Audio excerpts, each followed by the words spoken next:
And, the book was a joint project of the estate of Corky Lee, Chi-In Wang, and Professor Mae Ngai. These are the creators of this book. And of course, Corky's work is what this book is all about. And I just want to also point out some of the people and the supporters that have contributed to the book that are in the audience. Ed Chang, Rocky Chin, Ben Mo, Ting Wang, and Derek Leon from TAF, thank you for your support. And so, with that, I'll just sort of quickly talk about the panelists, and then we're going to get into the question. So we have Hua Hsu, who is an award-winning New Yorker writer and professor. Akemi Kochiyama, who's the editor of the Yuri Kochiyama Archives, and also a memoir about Yuri Kochiyama. We have David Henry Hwang, who is also an award winner, and playwright, librettist, and all-around Asian American community guy that shows up at all the events.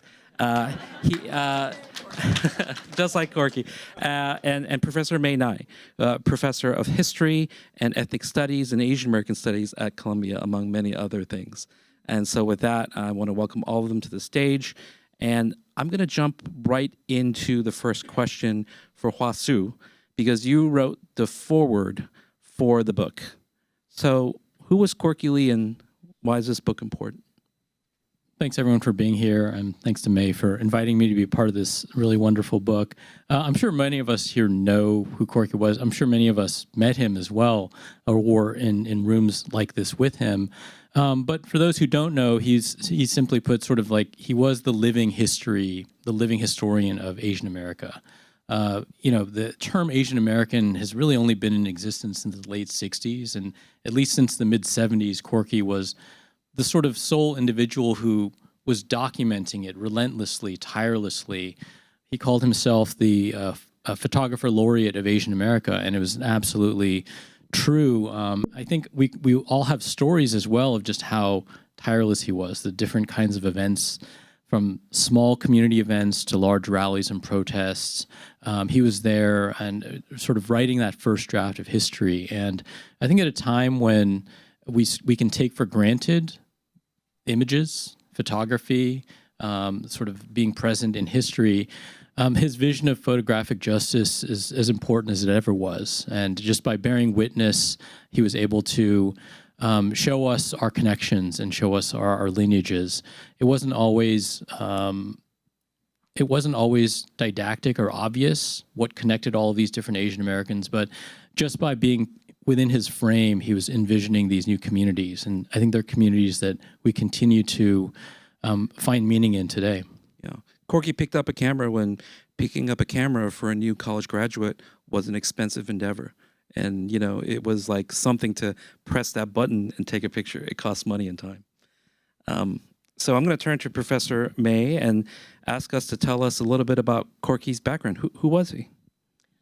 Corky was the son of an immigrant, Chinese laundry man in Queens. This is Corky's in the back row on the end.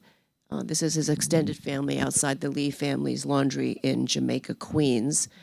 He's born in 1947, and I think of him as being somebody at a very interesting juncture of history. He was born at the tail end of the exclusion era during the Cold War, and then he was a witness to and a participant in the changing demographics of Asian America, the explosion of our populations and community. So here he is at Basement Workshop making slides, and there's a famous picture by Bob Shang of Corky in 1972. He took photos from the very beginning, the anti-war movement, that's Grace Lee Boggs, the Washington Monument, and the famous Chinatown Health Fair of summer of 1970, which is the precedent that led to the formation of the Chinatown Health Clinic, right, which is now the Charles B. Wang Community Health Center. Corky not only photographed that, he was one of the main organizers of that event. He knew how to close Mott Street, which is unusual, right? Because he had closed it the summer before for a streetcar derby running down Mott Street with young kids. So I'm going to turn to Akemi and ask, how did you come to know Corky? I think growing up in a family that hosted and organized political events and social events and cultural events in their home and throughout New York City 7 days a week, 365 days a year. A lot of those events included or were part of the Asian community events happening, and Corky was at all of those events for as long as I can remember. I'm born in '71, so Corky was always there. I just realized today that that's my grandfather Bill. That this collection is 70 to 2020, 1970 to 2020. It's really the span of my life, pretty much, right? So that's my grandfather Bill. Really famous picture that Corky took that is really meaningful to our family. This is him giving testimony during these hearings about his participation as a member of the 442 during World War II, and this was during the reparations hearings. And Corky, this photo it comes up a lot. It's used a lot. It's really meaningful. It reminds me of many of the memories of seeing Corky at all of those events at that time in my life. That was a big movement that was happening for reparations. So yeah, I just remember Corky at everything. I also danced. I did Japanese dance. Some of the people from the Tachibana company are here. Teddy, a million years ago, we danced together at the Buddhist church, and we did Obon festivals and Matsuri festivals and all kinds of events all over New York City, and Corky was at all of those as well. Yeah. So, I mean, for those of you that don't know, which is maybe just one person in the audience, Yuri and Bill Kochiyama, lived in Harlem, and they were sort of a center of Asian American activism in Harlem in that period, and just significant up until, the 90s. I remember your grandmother from the 90s going upstate to college in upstate New York, and, it was just tireless. So, thank you. Yeah, I was trying to find a picture that Yuri took of Corky in her home. I'm sure that I've seen them, but one day I'll find one. She was too busy carrying a sign, so I think that's Right. that's probably what happened. Right. Let me turn to David and ask you the same question. How did you come to know Corky? Yeah, so I was born and raised in L.A., and I didn't come to New York until my first play was produced here at the Public Theater in 1980. But I went to your grandmother's house when I was here, your grandparents, because she was always hosting celebrations. But just as kind of ubiquitous and central to the community when I arrived was Corky, who was not only documenting the everyday nature of the community, not only documenting the political events, but was also interested in kind of the burgeoning Asian American culture and art scene. And we're going to talk about that in greater detail a little later.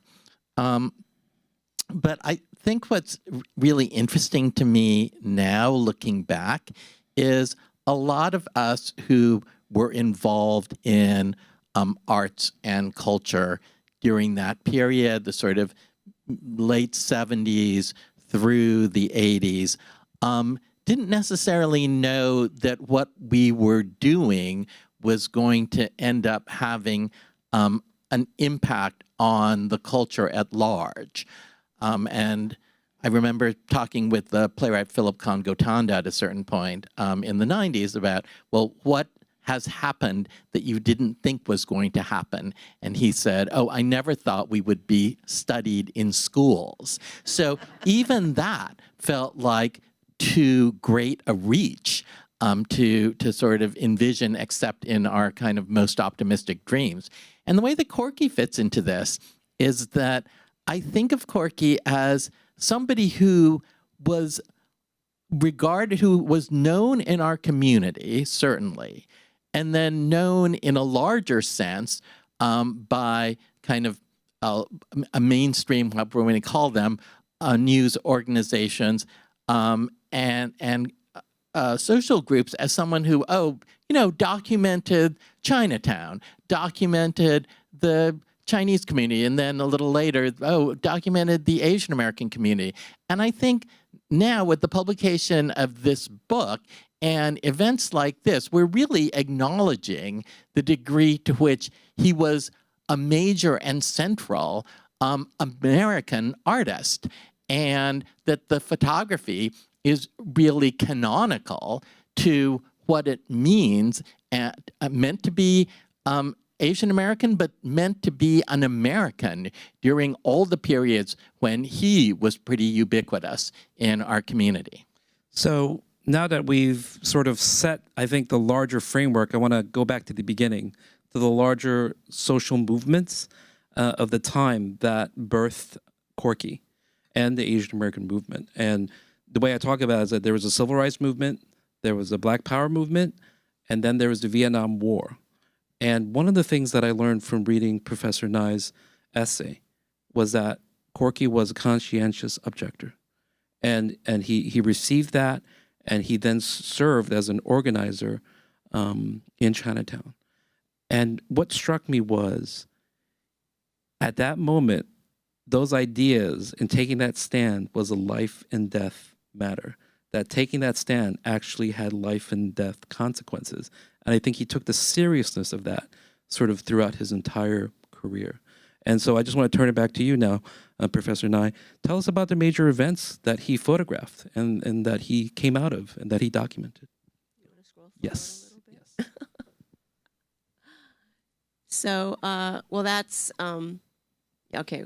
So this is from the 70s.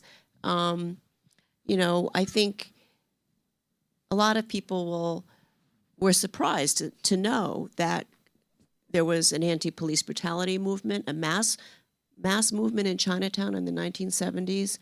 That photograph on the left is a demonstration protesting the police beating of a man named Peter Yu in Chinatown outside the 5th Precinct. And 20,000 people took to the streets to protest that. These are high school students from Brooklyn Tech who cut school that day to be part of the protest. And we know all of those people. The guy on the left is Dr. Warren Chin. He's a cardiologist in Chinatown now and an activist in Chinese American health concerns. So Corky wanted to show that Asian Americans were, that police brutality, I mean, he used to point out the African American guy in the behind the first row. He'd like to show this picture and point out that that guy was smiling, and he surmised that he's smiling because it wasn't just African Americans who are protesting police brutality, right? Which they've done forever, but also Asian Americans. Corky was always, as with his protest of the Vietnam War, a staunch opponent of American foreign aggression and imperialist occupations. And so the picture on the top is a demonstration against the Marcos regime in the Philippines.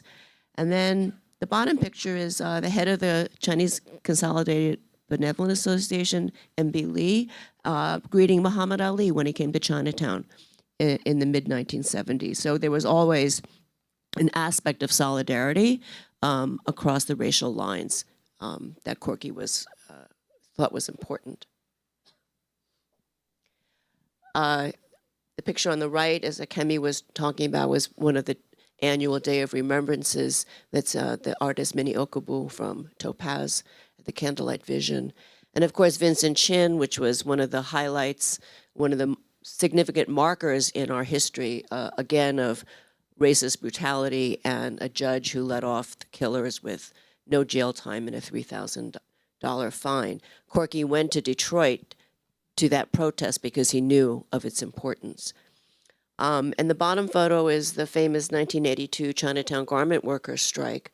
And again, 20,000 immigrant workers, mostly women, walked off their jobs demanding a fair contract. Before I move on to the next page, anybody want to comment on any of the pictures that are here? Well, the one on the right is just very familiar. It's from one of the DOR events, as Mae said. And what's really cool is those signs, Jerome and Rower and Hard Mountain Topaz. My grandfather Bill hand wrote those. And they still use them today. I just went to the DOR event a couple months ago. I literally held the sign that my grandfather made. So it's cool that he captured that.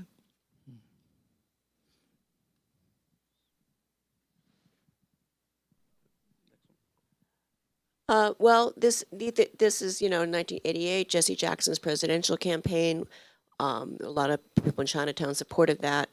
And again, the Peace Bench at the Red Apple Grocery in Brooklyn, where there was a dispute between the Korean store owner and a black customer, which was not the only incident happening at this time, not only in New York and Brooklyn, but also maybe more controversially in Los Angeles.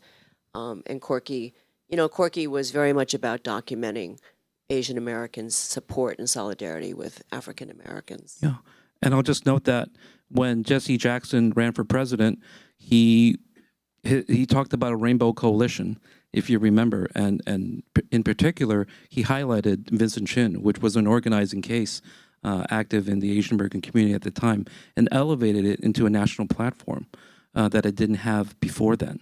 And so, after that, we really need to remember where Jesse Jackson's presidential campaign really elevated that issue for Asian Americans. Then, Professor Ngai. Well, the picture of the Sikh vigil, took place in Central Park on the weekend after 9/11. This is one of Corky's most iconic photos. It's been reprinted in many places. And his idea, obviously, was to capture both the grief and the commitment of Sikhs. And the guy on the right is Benny Ham, who was part of the Chinatown first responders during 9/11. That's right. And we all know the history of 9/11, that the first person killed in retaliation in America was a Sikh American, killed in a gas station, to perceived as a Muslim. And so, here they are. And I remember Corky talking about, they went out because they knew they'd be targeted. If they wore a turban, they were going to be considered a Muslim, and they were wrapping this flag around them as if it would offer them protection. And that's sort of part of that complicated history of that picture. And that brings us to present day. Well, yeah, the 2020, the first year of the pandemic, Corky was out and about. He always wore his mask when he went to Chinatown. He wanted to show that Chinatown and the Chinese people were victims of the virus, not its cause. So there's a whole series of photos in the book that are lovely because he really showed what the pandemic did to Chinatown and to its people and businesses. And it was on one of these outings, probably, that he caught the virus, and he passed away in January of 2021.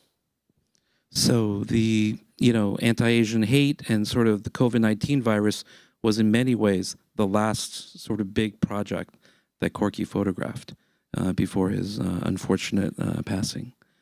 And with the next picture, I want to turn it back over to Hua Hsu. That's from the 2014 Railroad reenactment, and maybe one of his most important pieces. And Hua, did you want to talk more about that? Sure. This is a reference to a very iconic photo, I believe from 1869, is it, of the connecting of the two railroads from east, the symbolic connection of the east and the west of the United States. And in the 1869 photo, it's sort of, there are no Chinese faces, and it was a real denial of the history of sort of the labor that went into the railroads. And so my understanding is that Corky saw this when he was fairly young, and it was a sort of an act of erasure that was sort of one of the engines for his vision for photographic justice moving forward. And I think what's particularly notable about this, it's quite moving to think about sort of reconstituting and kind of re-envisioning or remixing that historical moment in a more appropriate way with the correct faces. But it's also, I believe it's like one of the only photos in the book that's clearly just staged. you know, he was very good at documenting things as they were happening. Even as you're looking at the protests, no one is really regarding him. He's just sort of a witness, and we feel fortunate that he was there to take these photos. But the amount of labor that went into this photo, and this being a sort of group portrait, it really just is an incredible. It was an incredibly meaningful moment for him, but it's also very unusual in his entire body of work to have been able to do something as deliberate as this. Mm. And this photo, of course, goes back to somewhat another origin story for Corky. And, you know, and if you have a chance, Jennifer Takaki, the director, is in the audience, and her documentary, Photographic Justice, will be on PBS in May. But in that documentary, you can hear Corky recount that story himself, where I believe in junior high school, he's looking at the picture, he's heard the stories of the Chinese building the railroad, but he cannot see a single individual. And that through line to 2014, and he did it for a couple of years after that, you know, really, I think in many ways was one of his life's work, or conclusion of his life's work. And I think that if it can be in the American history book next to every original picture from that era, I think that would be a real, you know, sort of, you know, nice conclusion to his work. That would be photographic justice. That would be. A term that I believe he invented, because I don't think I've ever heard anyone, you know, say it. But of course, we all should from here on, from this point. So let's talk about some of the arts and culture that flourished during the Asian American movement, and I'm going to turn it over to David. Yeah. So Corky, being an artist, was, I think, very interested and focused on the degree to which art would humanize us, give us a way to find our identity, unify with other Asian Americans and other people of color. And this goes all the way back to this photo on the on your left is the actor Thai Ma. Those of you who know Thai nowadays from being on many TV shows, he's sort of everybody's Asian dad. You know, he was Awkwafina's Asian dad in The Farewell, and he's on the CW show Kung Fu, and just plays a lot of dads. But here's Thai, I don't know, like maybe 18 or 19 years old. He was studying Chinese dance and part of Basement Workshop. And we saw earlier a photo of Corky at Basement. But Basement was the sort of seminal Asian American arts organization on the East Coast. And there were classes on acting, on dance, movement, and Mako, for instance, the great Japanese American actor and director who ran East West Players in Los Angeles, came out because he was the star of the original production of Pacific Overture, Stephen Sondheim and John Weisman's musical, when it was on Broadway. And Mako taught classes at Basement. I believe Thai studied with Mako. So it became a kind of hothouse for beginning to investigate this whole question of, okay, Asian America, as you heard, came into existence as a term in the late 60s, but by the time we get to the 70s, there's this exploration of, okay, is it a political umbrella only, or does it also represent an identity, and is there a real culture and a real art form and language and vocabulary that comes from being out of the Asian American experience? So Thai's on your left. On the right there is a production of my first play, FOB. This is actually not the original production. The original production was John Lone in the role that Dennis Dunn is playing there on the left. This was a revival of it in 1990 at Pan Asian Rep that I directed.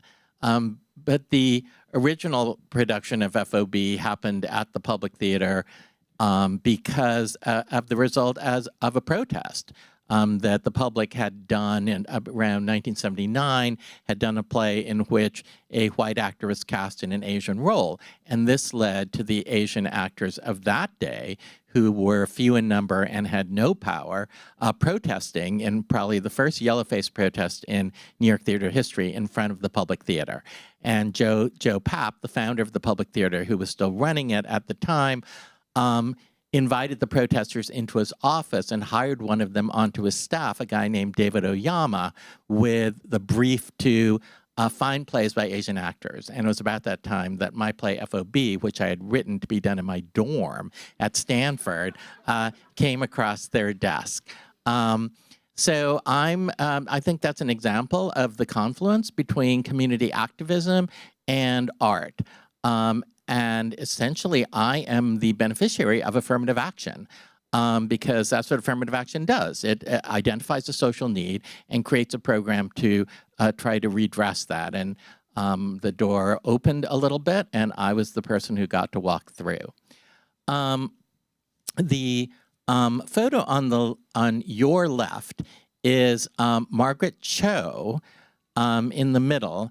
And this is, I just learned this. This is apparently the evening when Margaret learned that her television show, All American Girl, got picked up by, was it ABC? Whatever, yeah. So, you know, the subsequent story of All American Girl is quite complicated, and Margaret talks about the challenges and pains of trying to make it. But, you know, this is a joyful moment. This is a huge breakthrough moment. The first Asian American show on television, and not to be repeated until the Fresh Off the Boat, not mine, but the television show Fresh Off the Boat 20 years later. On the right there is Ang Lee. I'm not exactly sure what the context of that is, you know, what's going on there. But he's being interviewed. Oh, thank you.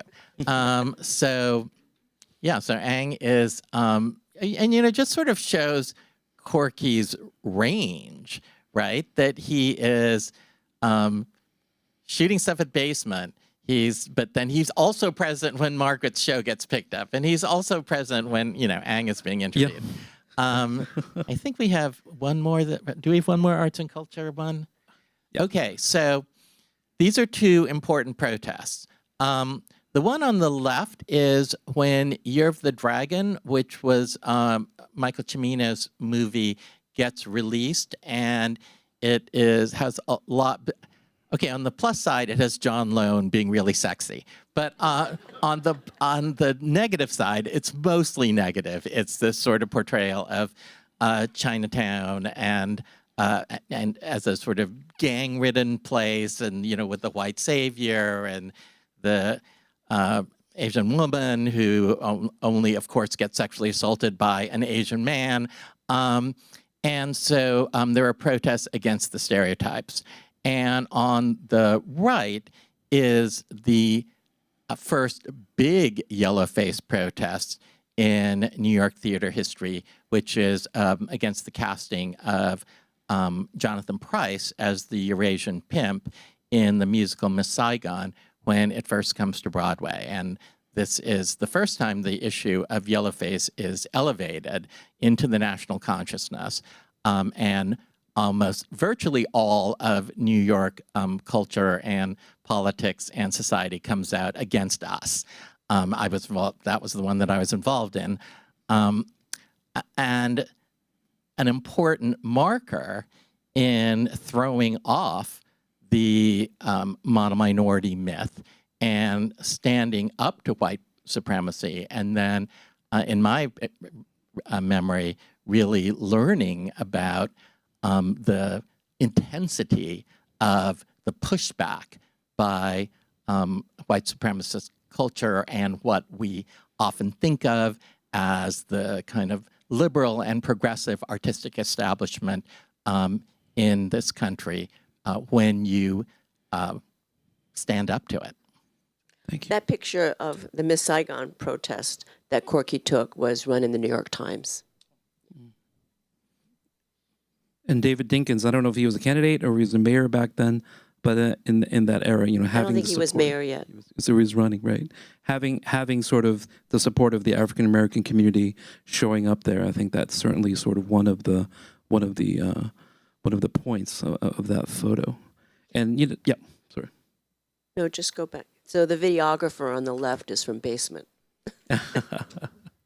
And I don't know if everyone here in the audience or later on when this is recorded will know about Basement Workshop, but I just want to maybe circle back a little bit and just talk about Basement, because on the West Coast we had ethnic studies institutionalized at San Francisco State, then at Berkeley, and then at UCLA, and they had institutional roots.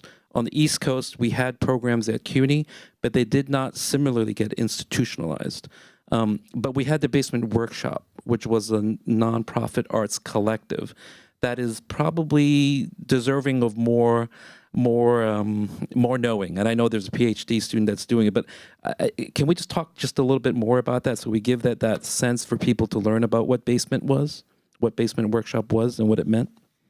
Yeah, I mean, as you say, there were a number of different arts organizations on the West Coast, which is where I grew up and I went to college. And so you had like the Asian American Theater Company in San Francisco, or East West Players in LA. And here in New York, yes, eventually, relatively early on, Pan Asian Rep gets founded. But Basement Workshop really brings together, it's multidisciplinary in terms of artistic practice and artistic output. And so everything from photography to theater to literature, all is sort of revolves around Basement. And then they start to publish, Bridge comes out of Basement, right? So Bridge is the first kind of Asian American arts and culture magazine to come from the East Coast. Music, you start to have Charlie Chin and Pearl. The Yellow Pearl album. So a lot of, whereas on the West Coast there were different genres of art which were connected with different institutions. On the East Coast, and particularly here in New York, you have all of these art forms kind of coming largely out of the same space. So the role that Basement plays in launching and energizing and powering the Asian American art movement, yes, on the East Coast, but then with national implications, is really huge. And I think it is important that we highlight Basement and remember it and understand the seminal role it played in the creation of Asian American arts and culture. Yeah, particularly East Coast. I know there's many Basement people here in the audience. Can you raise your hands so we can see how many people are here? Oh, cool. Okay, great. Please go talk to them afterwards. Continuing on the arts and culture, you know, and Akemi, you talked before about Obon and the dance. Can you talk a little bit about these photos? Yeah, I don't know exactly which events these are, but I could see the one on the left is definitely an Obon. I don't know if people are familiar in the Japanese American community, you know, all over the country, but in New York, in particular, also in New York, there's Obon festivals once a year, and there's different Japanese dance companies will perform, and then lots of other people in the community will put on yukatas and dance and do folk dances, and it's in the summer, and there's quite a few of them in the tri-state area. They happen. I used to go to the Riverside, the one in Riverside with the Buddhist church. A lot of people who are here probably went to the Buddhist church one. There was also Seabrook and other. That one's from Seabrook. Japanese American. Oh yeah. So I definitely danced in Seabrook before. And Corky would be at all of those events, as well as the Sakura events in Brooklyn Botanical Gardens and Bronx Botanical Gardens and Queens and all these places all over the city. He would always be there. So it was really, always great to see him. And I remember that he was always looking for sort of like the backstory behind the scenes, the details, photographing us, like fixing our, our makeup or something before we went on stage. But yeah, he was ever present at those events. That's right. Here, Corky loved juxtaposition. The previous photos are interesting because they're all in ethnic costume, but they're all wearing sunglasses, right? But the next ones really show how Corky loved to show contrast. So the first one is the 4th of July parade in Chinatown, and you've got guys from the American Legion, the veterans, lining up with the beauty contestants. And the one on the right are Filipino bikers, the Harley-Davidson Club, after the Philippine Independence Day parade in San Francisco. So he liked to show, his point was that Asian Americans were Americans and that they participated in, they imbibed, they enjoyed American culture. And it didn't make them any less Asian, and their Asian heritage didn't make them any less American. And he drove that point home in photograph after photograph. Corky's father was a U.S. Army veteran Right. that served in Chongqing during World War II. And they're very, very proud of that. And he served as the son of the American Legion, the head of that Legion in the last couple of years of his life. He was very proud of that. And there's a chapter about that in the book. And his father, I mean, there was a story one time where I was just talking out loud, and I said, well, most Chinese people probably didn't talk to their kids about the civil rights movement. And Corky said, mine did. And I said, oh, like what happened? He said, we were watching the march on Washington. And then my father got up and he said, that is good for you. And I was like, oh, that's why you turned out this way. I was like, well, if you had a dad that would say that is going to affect you sitting here in that time, that explains sort of the, even more of that origin story that he came from. He studied history at Queens College. He was a,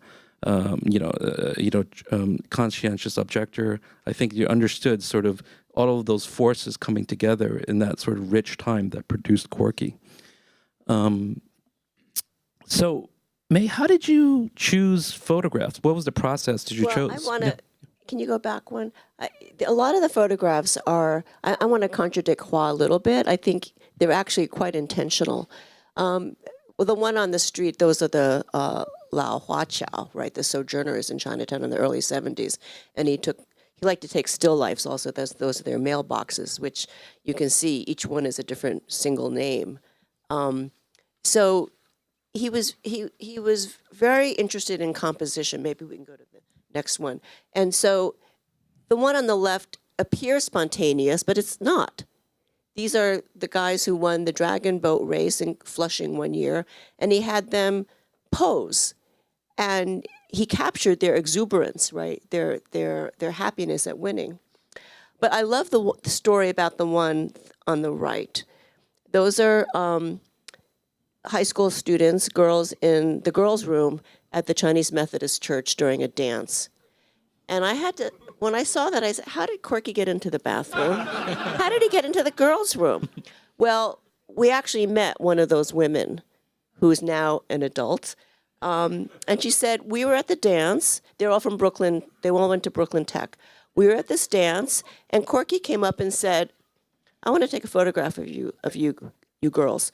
Go home and come back with your best party dress. Come back with your prom dress. And then he ushered them into the girls' room, and he posed, and then she said, none of us smoke. So Corky was trying to compose something about the coolness. This was like in the late 80s, how Chinatown girls, high school girls, could be really cool. But if you think about it, right, he wasn't just in the bathroom waiting for them to come in to fix their hair and have a cigarette, right? He posed them. So many of his photographs are, in that way, very intentional. And they appear to us to be spontaneous. But I think that was part of his artistic genius. Thank you. So how we pick, all right, so you want to know how do we pick the photographs I do. from the book? So Corky once said he took at least 200 photographs a week over 50 years. That's a lot of photographs. But we didn't have to think about it that way. We selected photographs from the book this way. First, we knew, I mean, many people knew that Corky always wanted to have a book of his photographs. And in 2011, he started a project to self-publish a book, and he selected himself 100 photographs. And he, with Chi Wang Ing, who is the co-editor of the book, made a mock-up, and he gave it a name. He called it Not on the Menu. Somebody contributed funds to buy paper to print the book, but you know how things are, it never got finished. So we had 100 photographs that Corky himself selected in 2011. So what about from 2011 to 2021 when he passed away? Well, for that era, we looked at photographs that he chose himself to exhibit, right, in galleries or on college campuses. And then also photographs he loaned to other creative projects, like Jennifer's film, Curtis Chin's film, the PBS series Asian Americans. He gave a lot of photographs to Renee Tajima Pena, who is the executive producer. So we looked at those photographs that he himself selected in that last decade. And so that was the core of the book. And then we rounded it out with other things to make some issues a little more diverse, et cetera. And we found some gems in the archive that nobody had seen before. And so if you get the book, you'll see some of those as well. Thank you. So I'm going to end with Hua. So, you know, for those of us in New York that were lucky enough to be in the community and work with him, Corky was omnipresent and seemed to have been there from the Big Bang, from the very start, and therefore to have been around forever in the Asian American movement and also in every single event. And when he died, I think people had a hard time processing that because then he was gone. He went from Superman, superhero everywhere to then gone. And he left at a critical moment in Asian America, maybe as critical as the 68, 69 student protest that birthed Asian America, because we have all this new energy in Asian America that I think we haven't seen since then. What does his work mean for the next era that's taking root right now? It's funny. I think I'm the only one here who doesn't have a personal, who never met. I was always in rooms with him, but I always just took for granted that I would see him at the next event. I remember, like, I was walking around before the event and I passed Hunter, and I remember I was just happened to be in a friend's class, and afterwards we were all eating sandwiches. I'm like, hey, that's Corky Lee. Like, he just happened to be photographing this like class presentation. And so I think for many people who knew him, for many people who respected him, you know, I think the difficulty is processing the idea that the work continues. We continue to need that work done, and it's sort of incumbent on us to do it. And I think that, you know, it is a pivotal time in all the ways you express, but I think there is this tenuous grasp of history, like American history, Asian American history, the relationships they're in. And the photographs mean that much more because they sort of remind us of that lineage and of that tradition. And I don't know, like I teach Asian American studies, and sometimes it's frustrating how few images there are to give students sometimes because they really respond to them. And I've definitely had conversations where students will say, like, how could this be the only image from this protest or this entire social movement? But what I want to say is we're lucky to have these photos at all. You know, we're lucky that he was there for so many of these events, and it's incumbent on us to inhabit the world that he wanted to bring about. And I mean, I love the book for a variety of reasons, but part of it is, and I think we've seen in the diversity of images that, you know, there were protests, there were kind of photo op moments, there were school plays, like there's just the diversity of things that went into his version of Asian America is just so expansive. And I think that it's important for the next generation to embrace that expansiveness too. It's an archive of the Asian America that he wanted mainstream America to see. And he did it. He created his life without finding a job that paid him to do it, like whether it did or didn't. And sometimes it did, and more oftentimes it didn't. He just did it, right? He just picked up a camera.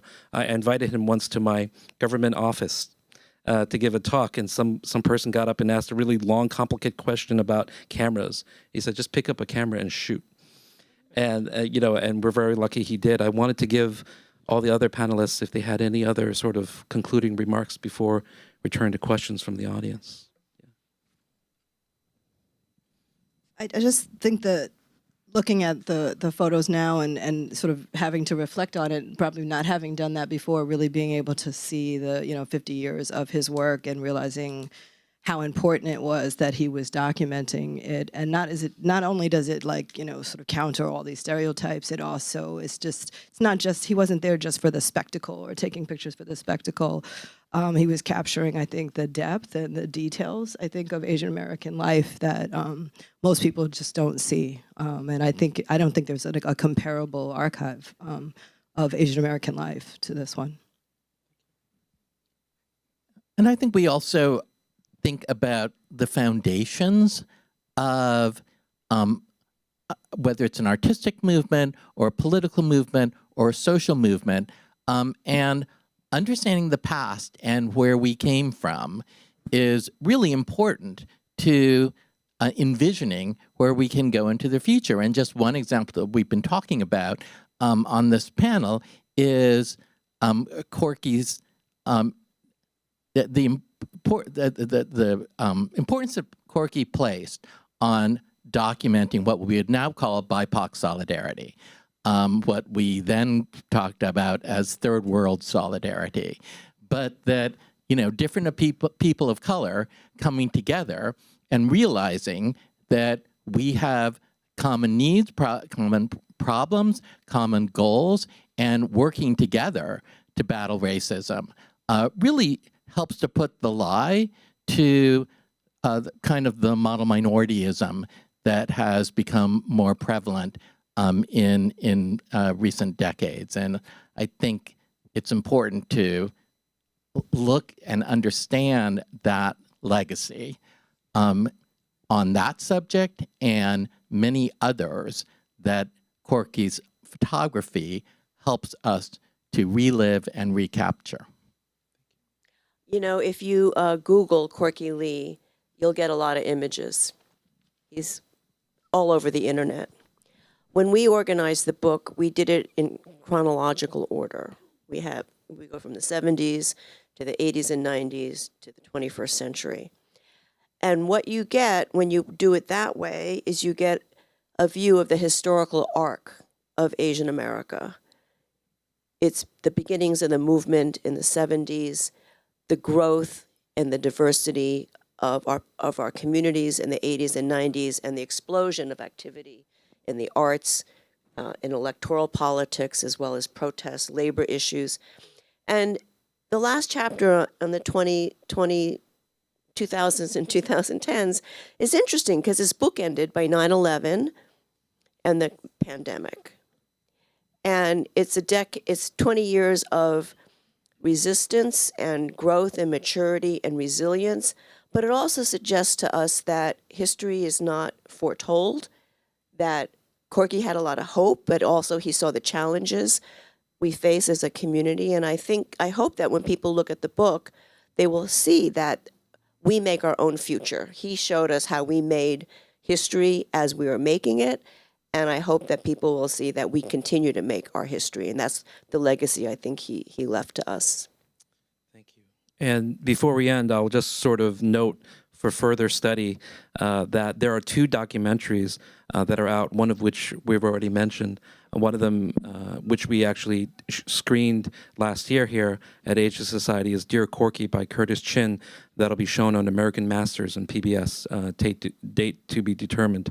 But the other one we already mentioned, Jennifer Takaki's in the audience, if you want to raise your hand. Photographic Justice will be playing in New York at DCTV downtown, and then we'll be in Los Angeles next week, which I'm going to be there too. So looking forward to that. So please look out for those. And then I'm sure you're going to want your book signed. And I challenge all of you to get all the contributor signatures. I've already got a head start. The book, please go to the back and you can buy it and get some of it signed there. And join us for the reception afterwards. Thank you very much. Oh, I was going to end this and then go to questions. Sorry. I jumped. All right, questions.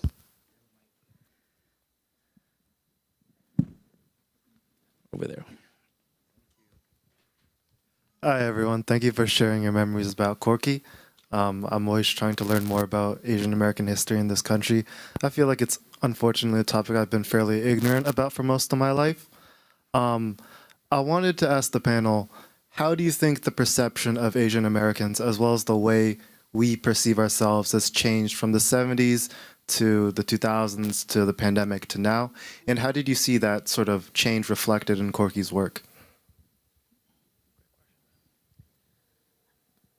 Corky's work shows how Asian Americans became more active and more visible, right? And made inroads into parts of American society and politics and culture where we had not been visible before. And that was both progressive, but it also met resistance, right? At every turn, there were people who said, no, you can't come in here. So I think so in the arts section especially, right, you had a burgeoning of artistic expression and creators, but you also had racist films that we had to protest against, right? So you have this combination of progress and resistance.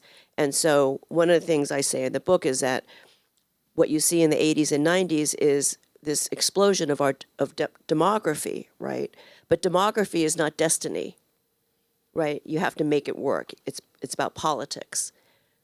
And I think, as I just said before, the last 2 decades, I think, show how even with the successes and inroads of many Asian Americans have made, we still face tremendous challenges, not least of which is white supremacy. One of the things I talk about in my Asian American Studies classes is that at the moment that Asian America was being born, in 68, 69, in the 70s, there was another Asian America that was being born and in process. Because the generation that had the children at the schools protesting, the Japanese, Chinese, and Filipino primarily, that was that generation's political movement. But the post-65 immigrants had a whole nother sort of experience. And Corky pivoted to that sort of very, very easily. He just continued doing what he was doing, but I think he did it as a project because the post-65 didn't necessarily grow up with that consciousness. They had to come to that consciousness and learn it as a political project. And so there's a great divide, East-West, and Corky was one of the few figures that spanned the national figure. He was deeply rooted in Chinatown. Even though he was a Queens guy, he was deeply rooted in Chinatown in the Chinese American community, but deeply devoted to the Asian American project. Same thing for Japanese Americans, really coming out of the redress movement, deeply rooted in that Japanese American experience. The Chinese Americans did not, but they were also part of that Asian American experience. So I see it as a project that different parts of Asian America were getting acculturated at different speeds because of different generations and different coasts.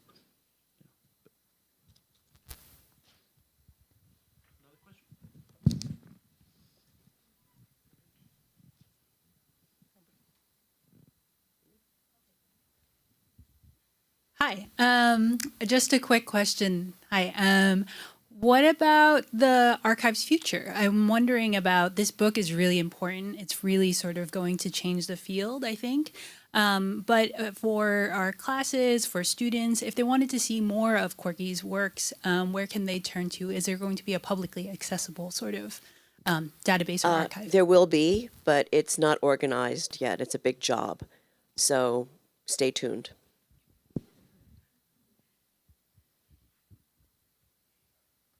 Question up here. Thank you. Hi. So I'm wondering, did Corky document the big successes of the Asian Americans in tech, architecture? Like there's some big names and business, finance. Did he document No. those areas? He didn't. And actually, we have pictures in the book of personalities like Ang Lee, but also we have one of Bill Clinton, right, at a fundraiser. Corky didn't like to show those photos. He documented them, but Corky was very much a person who believed in the grassroots, in the ordinary people, and when he made exhibits of his work for gallery shows, or even when he selected pictures for his own book, he had very few I would call them personalities, in those photographs, and I think he wanted to show the working class immigrant communities. Sometimes I joke that I think his favorite subject was the Chinatown chef taking a smoke break in the back door of Chinatown. I literally thought that was like his muse. Yeah, but I think the working class really flowed through his being in a way that was, he didn't articulate it, he didn't talk, he just did those things. Those were important people. Like Ang Lee, for those of you that were in New York when he was, a house husband, he graduated film school and he was a house husband for decades, looking for financing for his film. And 7 years, just 7 years, okay. I'm misremembering it. I'm almost sure that picture was of Ang Lee in that period. When I remember Ang came to my church and was like, does anyone want to be in my film?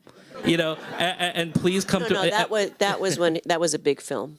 That was a big film. That was during the film festival. So I remember him back from the Pushing Hands era when he was just getting random Asian people into his film as backgrounds, But I think that's when, those were the kind of people he chose to or would like to, shoot. But yeah.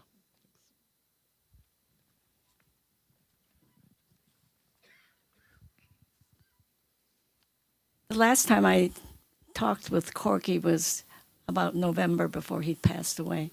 And he not only was a wonderful photographer, he had a photographic memory. And we were talking about different things. We talked for about 2 hours at a coffee shop and in Chinatown. And he just talked about endless events where he'd been at. And he could name everybody who was honored there and all the people in the organization. And I'm wondering, did he keep any notes of the photographs? He did? Yeah, we didn't have access to all those notes, so we relied on the captions that he wrote for his photographs. We did a lot of research to find out who some of the people were. Some of it was serendipitous, like the girl in the bathroom. That was a lucky break that we met her. But he did take notes. Okay, because it documents the community history, and he was very, very much interested in that. Yes.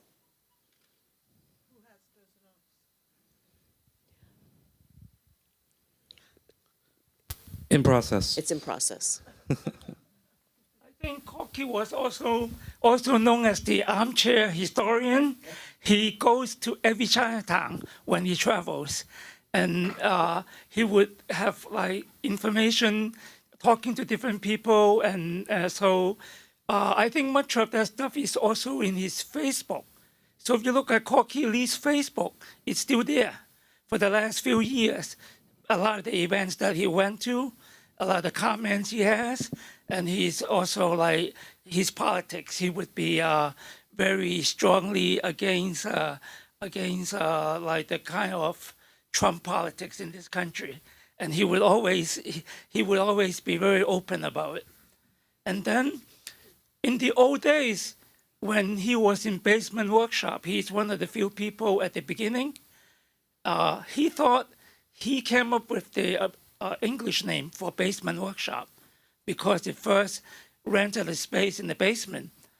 But at the founding, when Danny Young founded the Basement Workshop, the Chinese name is actually Chinatown Workshop in the Chinese name. But Kwok said, "Oh, you guys are in the basement, so it's the Basement Workshop." Is that the case, Rocky? Do you remember? Do you remember that name? There are different stories. Okay. Okay. The other Corky's not comment- the only one to lay claim to that name, but Well, we'll just leave it there. I'm not sure that might be possible because Corky is a big mouth. Well, Corky was a great storyteller. Okay, So that's true. let's put it that Yeah, way. but Corky is also very neutral photojournalist. He could fit in any and everywhere. You know, the Asian American movement, just like other movements, we have different viewpoints, tendencies. Sometimes we fight against each other. Sometimes we don't talk to each other. But Corky could just cover any and everything in the Asian American community. So Yeah, I think that's really important. That's a really, really important point. As somebody who went through the Asian American movement in the 70s, you know, we had a lot of struggle. And Corky, by being behind the camera and by being ecumenical himself, never taking a side, I think we owe him a great debt because he did not just select people who were his friends. He photographed everything. And I think we owe a lot to him for that vision that he had. Rocky? Well, first of all, this is the first time I think a lot of us have witnessed this panel, and I want to congratulate everyone who contributed to the book, but particularly the editors. And, you know, it's an amazing book. And, of course, Corky was an amazing person. I wanted to ask a question to Hua Hsu, who I've seen from afar, but I respect your work. As a younger Asian American scholar, those of us who Thank you. OGs are really, and something that Professor Mae Ngai was saying also about Corky, capturing a lot of the stories that haven't been really brought to light. I'm just curious, as a professor of Asian American studies, what you see as the challenges of teaching and continuing to kind of, I think, still center the study and the continued value of Asian American history, not just studies, but the community, the evolution of it, of not just for the younger generation, but for academia and for America, especially now that there's this real conflict now in terms of even going back to, like, you know, is there Asian American studies and is it value? Well, first of all, thanks for referring to me as young. I think that Chris really eloquently kind of pointed out some of the, not points of tension, but just different branches of this identity, right? So there's kind of the post-65 generation, which I guess I would be a part of because my parents came afterwards.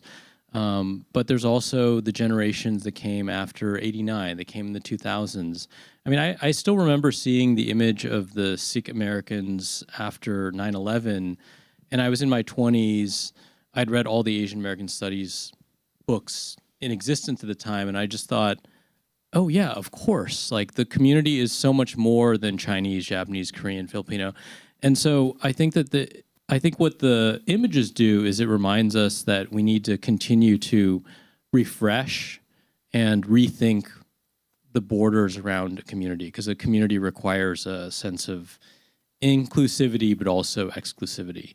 But I mean, I guess from my perspective, teaching people who are even younger, much younger than me, it is making a lot of this history relevant, you know, and I think it is increasingly, I mean, I don't think it's just a challenge that I face as an academic. I think it's a challenge we all face as just citizens and people, parts of a community, is just sort of fighting that sense of isolation or loneliness or the need to reinvent community or rethink or think that every moment is the first moment someone has thought of these questions. And just to remind younger folks, remind ourselves sometimes that we are part of a tradition, we are part of a lineage. You know, even if your parents immigrated in the past 10 years, you know, it goes back to that story of his father pointing out to him, this is good for you, right? That this is not something that I'm not marching, we're watching this on TV, but this is going to be good for you moving forward. And just to, you know, remind the younger generation that this was good for them too. And I don't know, it's a challenge that I face when I'm teaching people who are younger, because images just come at us.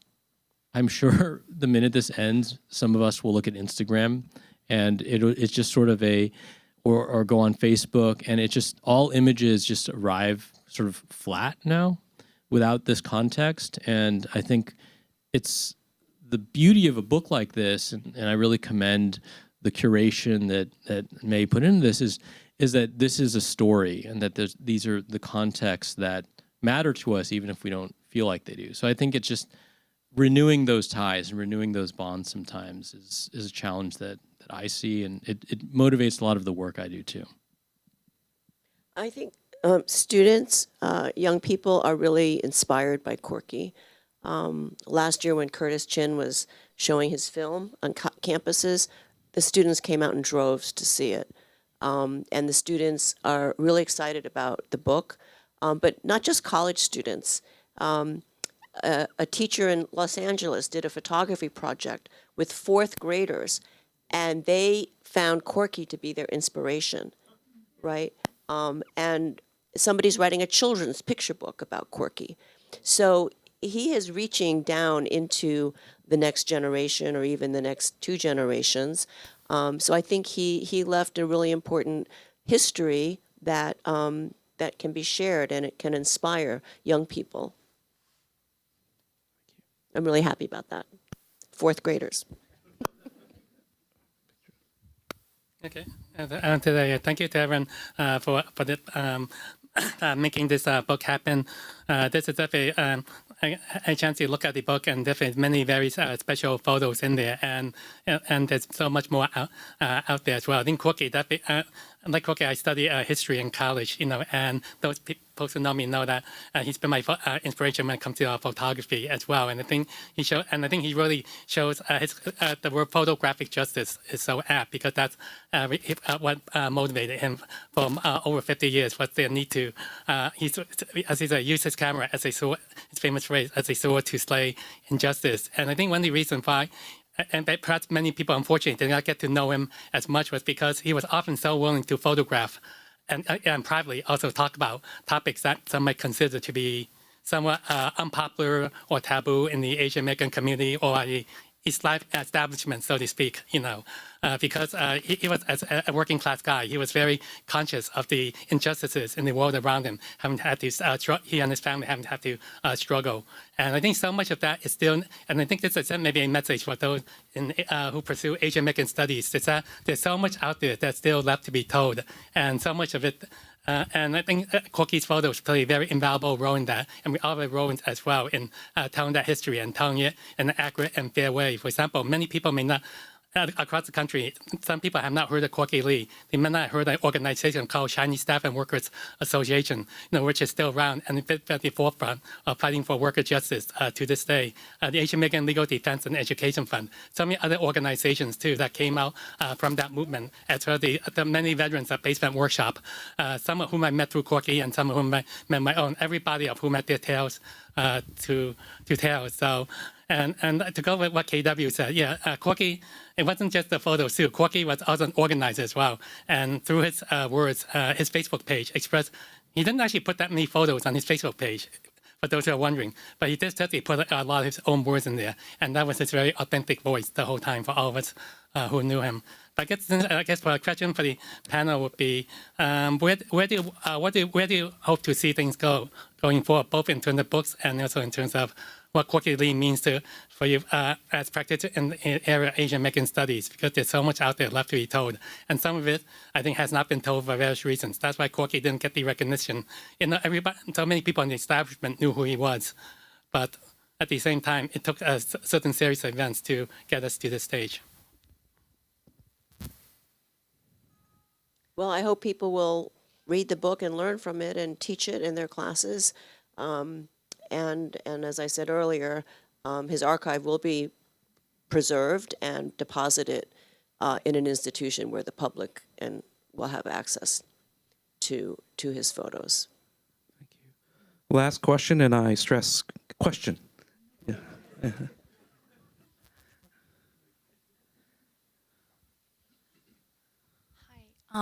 Thank you so much for that. I was so intrigued by the discussion of the photograph of the teenage girls in the bathroom and that kind of fictional reportage and that staging. And I was wondering if you had any idea of what percentage of his work would fall into that category, and where that puts him then in terms of, as a photojournalist, if there is that kind of staging, because it makes me, I mean, that was eye-opening. And it just becomes very interesting to think about then, do you treat them as historic documents, or then do they become more like art objects? I think if you go through the book carefully, you can tell.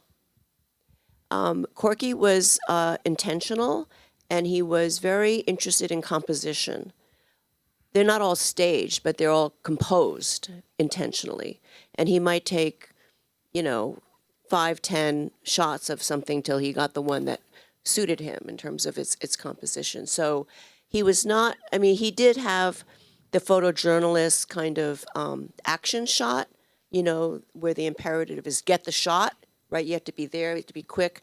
The famous photograph of the police beating the guy in front of City Hall, that was an action shot, right? And that's the one that he got on the front page of the New York Post. But he was interested more, I think, in the intentional photograph, the intentional composition. And so in that sense, it's not exactly photojournalism, but it's not exactly art. Corky was not interested in photography as a high art. He considered himself an artist, and I think he considered his work to be art, but he was a social photographer. And all social photographers compose their photographs. Dorothea Lange's photographs, for example, of during the Depression. And how Corky was different from Lange is that Lange was an outsider who depicted people as abject subjects in order to elicit sympathy from others. Corky took pictures from the inside of the community. But I don't think we should diminish his artistry and his craftsmanship. If you look at the photographs over time, you can see how he honed a very special kind of eye over time. Some of the earlier photographs don't have that quality that you see towards the end. So I urge people to read the book and read it for its history, but also read it as a history of photography, of the growth of an artist. Thank you for that question. Okay. I think that's buy it. some books. Let's buy some books. Thank you, everyone.